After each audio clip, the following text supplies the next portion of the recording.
आत्मवंदन समस्त को फ्रेंड्स मु सुदर्शन पिरामिड तरफ रू आमर आत्मा यात्रा ध्यानी वर्ग मानक एही पुस्तक एक आत्मार यात्रा स्वाध्याय परिक्रमा रे सहृदय स्वागत करुछि। एही पुस्तकर स्वाध्याय आरंभ पूर्वरु आमे प्रथमे आम प्रिय गुरु ब्रह्म ऋषि पत्रिजींकर चेतना सहित निज चेतना को संजोग करदेवा मास्टर्स ता सहित एही लेखक पीटर रेसेलेजींकर चेतना सहित मध्य निजको संयुक्त कर दियंतु एवं निजर हायर सोल को मध्य इनवाइट करंतु सी आपणंकु एही ज्ञान ग्रहण करिबारे साहाय्य करिवे। विगत अध्याय रे मास्टर्स हमें जानिले जे लेखक तांकर प्रथम आस्ट्रल ट्रैवल सूक्ष्म यात्रा करि सारी छंती। आपण मानक मन रे निश्चित भाव प्रश्न होउथबो एमिति तो बहुत लोक अछंती काहेकि समस्तिंक पाई तो एही आस्ट्रल ट्रैवल रो अनुभूति आसु नहीं बंचिथिबा समय रे मध्य एही शरीर धरिकी मध्य पृथ्वी पृष्ठ रे थाई मध्य से सूक्ष्म यात्रा करिकी ता अनुभव को मध्य मन रखि पारुछंती काहेकि ना मास्टर्स तांको मन रे जानिबार इच्छा अछि। तांको आत्मा तांको सोल लेखकଙ୍କର सोल सेतिकी हाईली इभाल्यूट थिला से सेतिकी स्तर रे तांको चेतनार डेभलपमेंट हेथिला। से बारंबार प्रश्न करुथिले एही आत्मार जागरण पई ए आत्मा तार विकास क्षेत्र रे केमिति क्रमागत भाव रे अग्रगति करे ता विषय से जानिबाको तांको मन रे आग्रह थिला। सेति पई मास्टर्स तांको ही सिलेक्शन कले और तांको ही ए सबु ज्ञान दबारे बुद्धिस्ट मॉन्क को पठेइले तांको पाखकु ए सबु ज्ञान देई तांको से सूक्ष्म यात्रार अनुभव को निज अनुभूति को पुस्तक माध्यम रे आम मानक मध्य रे सेही ज्ञान को बंटन करिबारे तांको ही से चांस देइथिले। सेति पई निज भितरे सबु बेले सेही जानिबार इच्छा को ही जागृत करंतु जेते बेले आमे जानिबा को आरंभ करिबा सेते बेले ही आम पाखकु आम प्रश्नर उत्तर आसीबो जेते पर्यंत आमे जानिबा को आग्रह करिबानी आम प्रश्नर उत्तर आम पाखकु आसीबो नहीं मास्टर्स। आज आमे जिबा चैप्टर 7 अध्याय 7 को जिबा एही चैप्टर्स रे लेखक तांकर द्वितीय खंड माने जो पृथ्वी सबुठू नीच स्तर तल स्तर को जोठी इच्छा जगत परे आउ गोटे स्तर सेही स्तर को आज लेखक आस्ट्रल ट्रैवल रे पुणी आउ थरे बुद्धिस्मଙ୍କ सहित सूक्ष्म यात्रा आरंभ करिवे। सेम प्रोसेस रे 9:45 भितरे तांको सज्जा को बेड पाखु चली जाइछंती एवं सेठी से जो निद्रार टैबलेट देइथिले बुद्धिस्म ताको ग्रहण करिकी 10टा सुद्धा से संपूर्ण रूप रे सोई पडिछंती एवं तापरे तांकर सूक्ष्म शरीर तांकर फिजिकल शरीर को छाड़ी धीरे धीरे बाहर को बाहरी आसीची। सेते बेले बाहरी आसी सेते बेले लेखक देखुचंती तांकर शरीर सेमती बेड ऊपर पड़ी रहिची एवं सूक्ष्म शरीर तांकर फिजिकल बॉडी पाखरे ठिया हेई रहिची। मास्टर्स आम मन रे निश्चित भाव प्रश्न आसुतबा ए डायमेंशन कोन डायमेंशन रो अर्थ कोन डायमेंशन कौन सी डिफरेंस जगह मास्टर्स न थाए या पूर्वरु बुद्धिस्म कहिले आमर 7टा खंड अछि 7टा डायमेंशन अछि आमे भाबे 7टा डायमेंशन ता उपरु उपरु कहि कि जेंती 1 2 3 4 5 6 7 पर्यंत सेमिति मन रे आमर निश्चित भाव रे आसीबो। डायमेंशन अर्थ होची मास्टर देखंतु आम ग्रुप रे एते मेंबर जोडुचंती आम ग्रुप रे जेतिकी मेंबर जोडुचंती समस्तिंकर कोन चिंताधारा थाए कि जेते बेले ध्यान करंती से ध्यान किसी सुख अनुभव करंती केते बेले कहार इच्छा थिबो जे ध्यान सरला बेले मोर कोन काम अछि एमिति कहार आउ किसी छोट पिलांग पाठ पढी बारथिबो सब प्रकार समस्तिंक मनर चिंताधारा अलगा अलगा थाए कहार अलगा अलगा एक्सपीरियंस मध्ये होउची सेमती समस्तिंकर चिंताधारा प्रणाली होची अलगा सेमती डायमेंशन होची सेई भलिया डायमेंशन होची घनत्व ऊपर डिपेंड करे सघनता ऊपर माने जेमती आमर ह्यूमन बॉडी कोन मनुष्य बॉडी होची अति घनत्व जेहेतु घनत्व अधिक अछि सेति आमको दृश्यमान होउची फिजिकल बॉडी देखा जाउची आउ टिके जदि क्लियर बुझिबा को चेष्टा करे ताले बॉडी रा कोउतरे कंस्ट्रक्ट हेची ना आटम मॉलिक्यूल्स अणु परमाणु रे गठित होई जेते बेले अणु परमाणु एकत्रित होउचंती ताहाले से घनत्वटा दृश्यमान होउची देखा ही जाउची जेते बेले से घनत्वर लेयर कमी कमी ऊपर को जीव ताकू डायमेंशन बोली कुहा जे फर्स्ट डायमेंशन रे बहुत घनत्व थाए दृश्यमान हुए सब जिंस तापरे आहुरी घनत्व कमी कमी जीव जेमती आमे ऊर्जा बॉडी बोली आमे कहूचु आम शरीर केते बेले आमे से 7 डायमेंशन को जीवा जेते बेले आम बॉडी रो ऊर्जा बढ़ी बढ़ी चलीबो हमर घनत्व बढ़ी बढ़ी चलीबो ताकू लेखक ही डायमेंशन बोली कहिसंती आ लेखक सेकंड डायमेंशन को जाइचंती जेते बेले लेखक तांकर शरीर रु बाहरी जाइचंती कि समय ठिया हला पर देखिचंती तांकर बुद्धि स्मंग तांका पाखु को आसी नाहंती सेठी भय अनुभव करचंती किंतु तापर देखिचंती बुद्धि स्मंग आसीचंती एवं तांको क्षमा प्रार्थना करचंती तांकर विलंब हवा पाई एवं तार कारण मध्ये से कहिचंती तांकर जने सांग जे कि आज पर्यंत रोगाग्रस्त थिले मृत्यु सहित संघर्ष करुथिले तांकर देहांत होई जाईची देहांत ହେଲା ପରେ ସେ ଏତେ ଭୌତିକବାଦୀ ଥିଲେ ଏତେ ସଂସାର ସହିତ ଜଡିତ ଥିଲେ ତାଙ୍କର ବାୟବୀ ତତ୍ତ୍ୱ ଯୋଉଟା ଆମେ ଆଗରୁ ପଢିଥିଲେ ମାଷ୍ଟର୍ସ ସାଙ୍ଗେ ସାଙ୍ଗେ ତାଙ୍କ ସୂକ୍ଷ୍ମ ଶରୀର ଚାରିପଟେ ଗୁଡେଇ ହେଇଯାଇଛି ଆମେ ଜାଣିଛେ ମାଷ୍ଟର ଯେ ଆମର ବାୟବୀ ତତ୍ତ୍ୱକୁ ଯେତେ ପର୍ଯ୍ୟନ୍ତ ଆମେ ପୃଥିବୀ ପୃଷ୍ଠରେ ଛାଡିକି ନ ଯିବା ସେତେ ପର୍ଯ୍ୟନ୍ତ ଆମ ସୂକ୍ଷ୍ମ ଶରୀର ଆଷ୍ଟ୍ରାଲ ଟ୍ରାଭେଲ କରିପାରିବ ନାହିଁ ଆଉ ସେଇ ବାୟବୀ ତତ୍ତ୍ୱକୁ ହିଁ ତାଙ୍କ ଶରୀରରୁ ସୂକ୍ଷ୍ମ ଶରୀରରୁ ଅଲଗା କରିବା ପାଇଁ ବୁଦ୍ଧିସ୍ମଗ ତାଙ୍କ ସାଙ୍ଗକୁ ସାହାଯ୍ୟ କରୁଥିଲେ ଆଉ ସେଥିପାଇଁ ତାଙ୍କର ଲେଟ୍ ହେଲା ବୋଲି ସେ କହିଛନ୍ତି ଏବଂ ଏଥିରେ ସେ ସଫଳ ମଧ୍ୟ ହୋଇଛନ୍ତି ଏବଂ ତାପରେ ତାଙ୍କର ସେଇ ସାଙ୍ଗଙ୍କର ସୂକ୍ଷ୍ମ ଶରୀରକୁ ସିଏ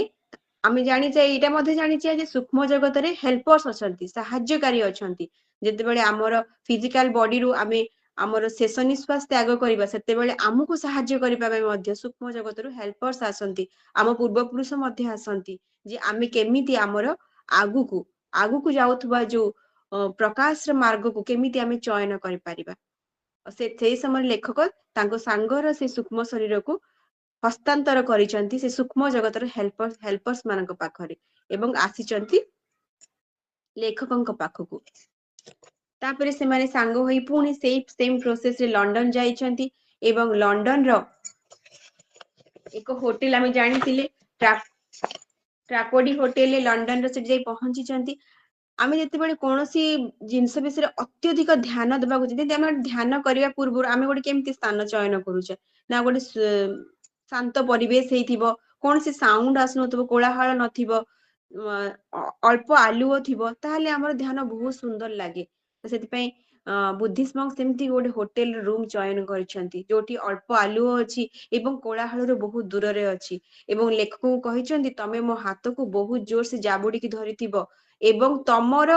ଇନ୍ଦ୍ରିୟ ଶକ୍ତି ମାନେ ତମର ଭାବନାର ଶକ୍ତି ମୋ ଭାବନା ଶକ୍ତି ସହିତ ଯେମିତି ସାମଞ୍ଜସ୍ୟ କରୁଥିବ କାରଣ ଆମେ ଦ୍ଵିତୀୟ ସ୍ତରକୁ ଯାତ୍ରା କରିବା ସେକେଣ୍ଡ ଡାଇମେନସନ କୁ ଯାତ୍ରା କରିବା ଏବଂ ତାଙ୍କ ହାତ ଧରି କିଛି ମୁହୂର୍ତ୍ତ ମଧ୍ୟରେ ତାଙ୍କର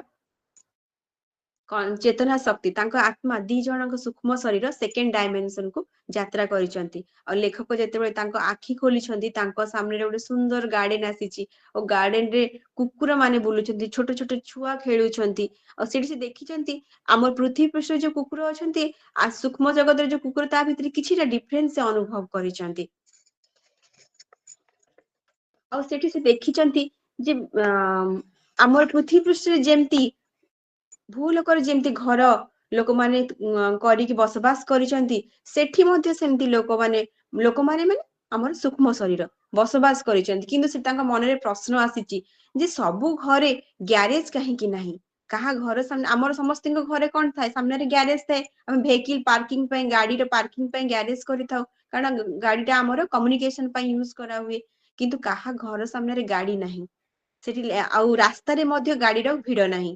ସେ ଯେତେବେଳେ ପଚାରିଛନ୍ତି କାରଣ ଆମେ ଜାଣିଛେ ପ୍ରତ୍ୟେକ ଜିନିଷର ସୂକ୍ଷ୍ମ ସ୍ଥିତି ଅଛି ଯେମିତି ଆମେ ଲେଖକ ପୂର୍ବ ଇଏରେ ପଢିଲେ ଲେଖକ ଗୋଟେ ବୁକ୍ ବହିକୁ ମଧ୍ୟ ଉଠେଇଛନ୍ତି ବହିର ମଧ୍ୟ ସୂକ୍ଷ୍ମ ସ୍ଥିତି ଅଛି ସେମିତି ସେଥିପାଇଁ ସେ ପ୍ରଶ୍ନ କରିଛନ୍ତି ଗାଡି ମାନେ ଯଦି ପୃଥିବୀ ପୃଷ୍ଠରେ ଗାଡି ଅଛି କମ୍ୟୁନିକେସନ ପାଇଁ ତାହେଲେ ସୂକ୍ଷ୍ମ ଜଗତରେ ମଧ୍ୟ ଗାଡି ଥିବା ଦରକାର ସେତେବେଳେ ବୁଦ୍ଧିଷ୍ମ କହିଛନ୍ତି ସୂକ୍ଷ୍ମ ଜଗତରେ ଆମେ ଯେତେବେଳେ ଯାହା ଇଚ୍ଛା କରିବା ସେଇ ଜାଗାକୁ ଯାଇକି ସାଙ୍ଗେ ସାଙ୍ଗେ ପହଞ୍ଚି ପାରିବା। ଏଇଟା ହଉଛି କଳ୍ପନା ଜଗତ। ସେଥିପାଇଁ ଏଠି କୌଣସି ଗାଡିର ଆବଶ୍ୟକତା ନାହିଁ। ଆଉ ସେଥିପାଇଁ ଏଠି ଯୋଉ ଲୋକମାନେ ବସବାସ କରୁଛନ୍ତି ତାଙ୍କ ପାଖରେ ଗ୍ୟାରେଜ ର ବି ଆବଶ୍ୟକତା ନାହିଁ। ସେଥିପାଇଁ ସେମାନେ ଗ୍ୟାରେଜ ହିଁ ରଖନ୍ତି ନାହିଁ।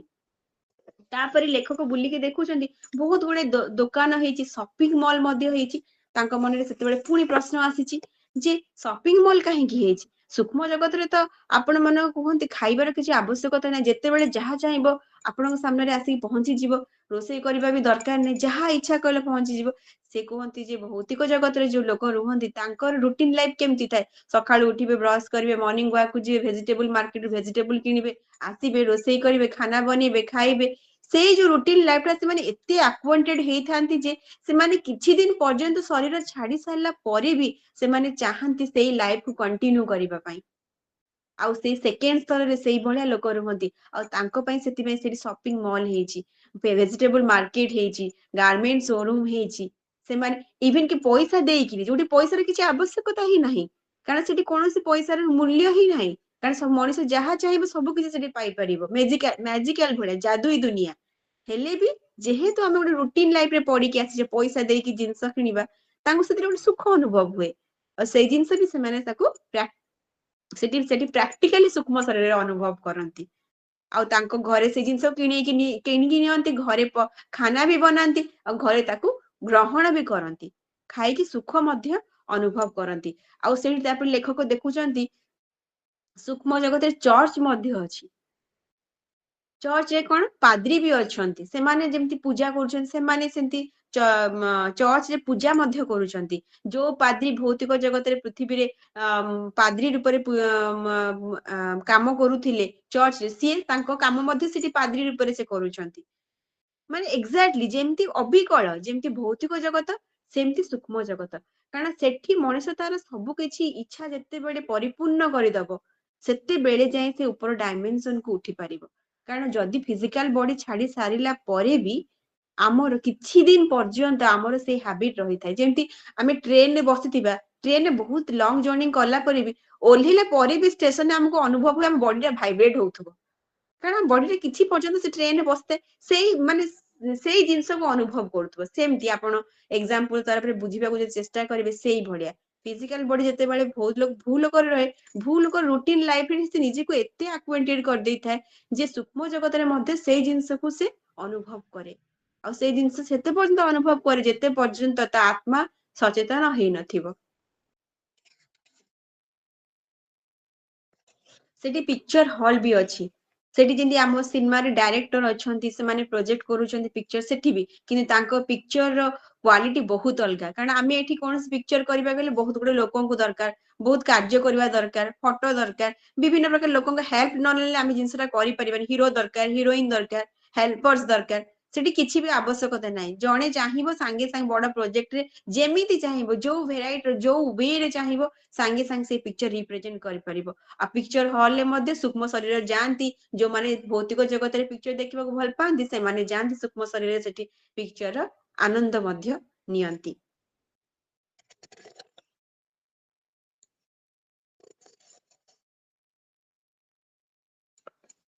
एटी आउ कुछ जिन्स भी लेखक लिखिଛନ୍ତି, कुछ लोग यहाँ भी होटल में रहना चाहते हैं। हो सकता है ये वो लोग हो जहाँ बड़े होटल में रहना पसंद तो करते हैं, पर धरती पर उनमें कभी रह नहीं सके क्योंकि वे बहुत महंगे होते हैं। पर अब ये यहाँ इनमें रह सकते हैं। एमती भी लोक धरती रे अछंती जो माने तांको लाइफस्टाइल को बहुत भलो हिसाब रे बंचिबाकू चाहुचंती, किंतु सरकमस्टांसेस परिस्थिति हिसाब रे से जिंस को से एंजॉय करि पारंतिनी, किंतु शरीर छाड़ी दियंती। तांकर से इच्छा को से सेठी मध्य पूर्ण करंती। बड़ बड़ होटल थाए, रेस्टोरेंट रे होटल रे रुहंती, रेस्टोरेंट रे खांती, आउ तांकर माने धनी परिवेश भले निज जीवन को अतिबाहित करंती, आउ से सुख को मध्य अनुभव करंती।